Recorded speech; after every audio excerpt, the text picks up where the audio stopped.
Right, so this is the first time I'm filming this style of video. Because I'm broke, because I'm poor, because I'm on a jolting, I cannot afford a whiteboard. So you know what I've had to do? I've had to go into my kitchen, go to the splashback area and put a piece of white paper on the tile. This is my whiteboard for today. Now I don't want to hear no arguments. I don't want to see no discussions. I don't want to see no debates. At the end of the day, smoke alarms must be connected to the lighting circuit. End of. Now there's 3 ways you can connect smoke alarms to the lighting circuit. I'm going to draw 3 diagrams, and what I'm going to do is I'm going to rank them afterwards, which ones I think are most practical. Yeah. So first way, and they're all going to start off the same. You're going to have a 6 amp MCB. Yeah. The circuit is going to be supplied by a 1.5 twin and earth cable. It could be a 3 amp MCB, it could be a 10 amp MCB, but it's all going to be supplied using a 1.5 twin and earth cable. The first way, you will have a light, yeah, and then another light, and then another light. But at some point, you want to add a smoke alarm in. So you would just take the supply from one of the lights and fit a smoke alarm here. The second method, you have a light here, another light here, but then the next point is actually a smoke alarm.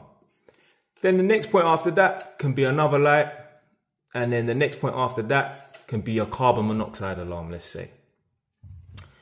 The third method is, again, starting off with a 6 amp MCB. You have a supply here that's just dedicated for the lights. Yeah. Say you got 3 lights. But then you have another supply that's just dedicated for the smoke alarms. Yeah. So you got smoke alarm here, maybe a carbon monoxide, and then another smoke alarm. Now these 2 are both connected inside the MCB together, yeah? Which ones would I say, or if I say, you know, if I want to rank all 3 of them best to worst, I would say this is the best method, because if there's a fault on this cable, then the whole of the lighting circuit is going to be down until you can actually repair the fault on the cable. So what you can do is just disconnect the smoke alarms and maybe fit battery smoke alarms, but still have your lights, yeah?